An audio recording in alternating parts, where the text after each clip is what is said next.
मोहब्बत एक एहसासों की पावन सी कहानी है। कभी कबीरा दीवाना था, कभी मीरा दीवानी है। यहाँ सब लोग कहते हैं मेरी आंखों में आंसू है। जो तू समझे तो मोती है, जो ना समझे तो पानी है। ये पंक्तियां उस कवि महोदय की है जिसके रंग आजकल बदले बदले से नजर आ रहे हैं। ये वो कुमार विश्वास नहीं है जो सभी धर्म के साथ हिंदुस्तान की बात करते थे, बल्कि अब ये कुमार साहेब हो गए हैं जो केवल एक धर्म के साथ एंटी मुसलमान बातें करते हैं। नमस्कार, मैं सरजीत द इनसाइट में आप सभी का स्वागत करता हूं। मंच पर अपनी कविता शैली से सबको आनंदित करने वाले कुमार विश्वास की जो पहचान मिली है, उसमें सबसे बड़ी भूमिका मंचों की है, जिसके बिना कुमार साहेब अधूरे हैं। इनकी शोभा इसी अभिनय अस्त्रों से बढ़ती है जिसका कार्यक्रम में आजकल ये शेरों शायरियों से ज्यादा दूसरों के निजी जीवन में ताक झांक कर रहे हैं। इसका उदाहरण आपको उन कथनों से मिल जाएंगे जिसमें वे कह रहे हैं कि अपने बच्चों को सीता जी की बहनों और भगवान राम के भाइयों के नाम याद कराइए। एक संकेत दे रहा हूं, जो समझ जाए उनकी तालियां उठे। अपने बच्चों को रामायण पढ़वाएं और गीता सुनवाएं, अन्यथा ऐसा न हुआ तो आपके घर का नाम तो रामायण होगा, मगर आपके घर की लक्ष्मी को कोई और गैर सनातनी उठाकर ले जाएगा। इस स्टेटमेंट को सुन आप में से अधिकतर लोग ये समझ लिए होंगे कि कुमार विश्वास किस ओर इशारा कर रहे हैं। यदि नहीं तो हम आपको बताते हैं। कुमार साहब की ओर से तंज शत्रुघ्न सिन्हा की बेटी सोनाक्षी सिन्हा पर किया गया है, जिन्होंने जहीर इकबाल से शादी की और उनके पिता यानी शत्रुघ्न सिन्हा के घर का नाम रामायण है। अब आपके सामने एक और स्टेटमेंट को कोट कर रहे हैं। माया नगरी में बैठने वालों को समझना होगा कि ये देश क्या चाहता है। अब ये चलेगा नहीं कि लोकप्रियता हमसे लोगे, पैसा हम देंगे, टिकट हम खरीदेंगे, हीरोइन हम बनाएंगे, हीरो हम बनाएंगे, और तुम्हारी तीसरी शादी से औलाद होगी तो उसका नाम तुम बाहर से आने वाले आक्रमणकारी के नाम पर रख लोगे। ये नहीं चलेगा। ये वाक्य कुमार विश्वास के ही है, जिसे भारत के सबसे महंगे कवियों में गिना जाता है। और ये जिस फैमिली पर कटाक्ष कर रहे हैं उस परिवार का नाम है सैफ अली करीना कपूर खान फैमिली, जिसके एक सदस्य सैफ अली खान ने करीना कपूर से तीसरी शादी की और उनसे जो बेटा हुआ उसका नाम उस तैमूर खान पर रखा है जिसने भारत पर आक्रमण किया था। अब आपको एक और स्टेटमेंट को बताना चाहते हैं जो इसी सम्मानित कवि के हैं। एक बार काव्य पाठ करते हुए कुमार विश्वास ने कहा था कि मैंने नवरात्रि में बाबा रामदेव की कंपनी यानी पतंजलि से नमक खरीदा। मुझे लगता है कि वे अपने प्रोडक्ट को ऐसे बेचते हैं जैसे नहीं खरीदो तो सनातन धर्म से उसी दिन इस्तीफा।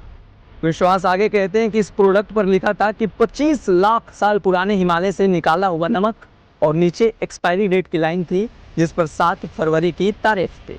इस दौरान वे आचार्य बालकृष्ण पर भी तंज कसते हुए नजर आते हैं, और ये तंज पर तंज करने वाला जो कवि महोदय का तरीका है, वही उनके बारे में हमें बात करने के लिए मजबूर कर देता है। असल में जो कुमार विश्वास आज के कुछ महीने पहले तक बाबा रामदेव और आचार्य बालकृष्ण पर तीखी बातें करके सनातन के पक्ष में कम दिखते थे, वे अब खुलेआम सनातन के रक्षक बनते हुए नजर आ रहे हैं। इसका उदाहरण आपको हमने सोनाक्षी सिन्हा और सैफ अली खान के संदर्भ में दे दी है। अब सबसे बड़ा सवाल है कि जो कवि अपनी कविताओं में प्रेम रस उड़ेलते हुए धर्म और जाति का भेद नहीं करता था, उसे अचानक से क्या हो गया? इसे समझने के लिए आपको कुछ साल पीछे चलना होगा। ये साल था 2005, जब देश की राजधानी दिल्ली में इंडिया अगेंस्ट करप्शन का आंदोलन चल रहा था। इस आंदोलन का नेतृत्व करता थे अन्ना हजारे, इसलिए इस विरोध प्रदर्शन को अन्ना आंदोलन भी कहा गया। लेकिन अन्ना के पीछे जो लोग खड़े थे उनमें प्रमुख नामों में से एक नाम कुमार विश्वास का भी था, जो आगे चलकर आप यानी आम आदमी पार्टी के कार्यकारिणी सदस्य बने। हालांकि कुछ मतभेदों की वजह से कुमार साहब ने केजरीवाल की पार्टी का साथ छोड़ दिया और एक बार फिर से अपने पुराने अवतार कविगिरी में आ गए। लेकिन कहते हैं राजनीति जितनी बुरी होती है उतनी अच्छी भी। इसका स्वाद जिसको लग जाता है उसे हर समय चखना चाहता है, और कवि महोदय इस स्वाद को पहले से चखते आए हैं, जिसका एक नज़ारा 2018 में राज्यसभा सीट को लेकर भी देखने को मिला था। इसलिए शायद ये ऐसा हो कि यदि कुमार विश्वास को सियासत में बड़ा पद मिल जाए तो उसे वे छोड़ सके। आगे बढ़ने से पहले आपको कुछ हालिया घटनाक्रम बताते हैं। 25 दिसंबर 2024 को यूपी के लखनऊ में एक कार्यक्रम का आयोजन किया जाता है। ये प्रोग्राम पूर्व प्रधानमंत्री अटल बिहारी वाजपेयी की जयंती के अवसर पर आयोजित होता है, जिसमें प्रदेश के मुख्यमंत्री योगी आदित्यनाथ के साथ देश के रक्षा मंत्री राजनाथ सिंह भी मौजूद रहते हैं। एक भगवाधारी सीएम के सामने कुमार साहब खुद को सनातन रक्षक बताते हुए सोनाक्षी सिन्हा की शादी पर तंज कसते हुए सबको रामायण और महाभारत पढ़ने की सलाह देते हैं। इस दौरान वे दिल्ली के पूर्व सीएम केजरीवाल पर भी तंज कसते हैं और उन्हें दुर्योधन के समान बताते हैं। कभी महोदय पर वर्तमान के समय में राजनीतिक रंग इतना चढ़ा हुआ है, वे इस प्रोग्राम में सीएम योगी को पीएम बनने की भविष्यवाणी भी कर देते हैं। असल में शब्दों के साथ ससमान खेलने वाले कुमार विश्वास भले ही राजनीति में अब तक असफल हुए हैं, लेकिन उनका प्रयास अभी भी जारी है। वे जानते हैं कि मोदी योगी राज में बिना हिंदुत्व की पिच पर बैटिंग किए सफलता नहीं मिल सकती। इसलिए पारंपरिक अंदाज में राम कथा करने वाले कवि कुमार अब कट्टर हिंदुत्व की राह को अपनाना भी शुरू कर दिए हैं। हालांकि वे काफ़ी महत्वाकांक्षी भी हैं। इसकी एक झलक ललन टॉप को दिए एक इंटरव्यू के दौरान मिल जाती है, जब वे मंत्री बनने के सवाल पर कहते हैं कि मैं समकालीन राजनीति में Atal Bihari Vajpayee school of politics का विद्यार्थी हूँ, इसलिए मैं अपनी भाषा पर हमेशा ध्यान रखा है, लेकिन इसके बावजूद मुझसे गलतियाँ हुई है। कुमार विश्वास आगे बताते हैं कि यदि राजनीति में आपको कुछ दिया जा रहा है तो उसके पीछे आपका सद्भाव है, इसलिए कभी भी आप उस बात पर चर्चा मत कीजिए जिसकी वजह से आपको सियासत में जगह मिली है। इस इंटरव्यू के दौरान वे अपनी और राजनाथ सिंह के बीच आपसी जान पहचान होने का खुलासा भी करते हैं।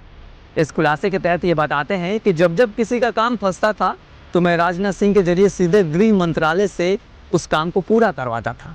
इसलिए आपको कुमार विश्वास के बदलते रंग पर अब जरा भी संदेह नहीं होना चाहिए, और इस खबर को लेकर भी कभी आश्चर्य मत कीजिएगा जब कुमार विश्वास को राज्यसभा से टिकट मिलेगा।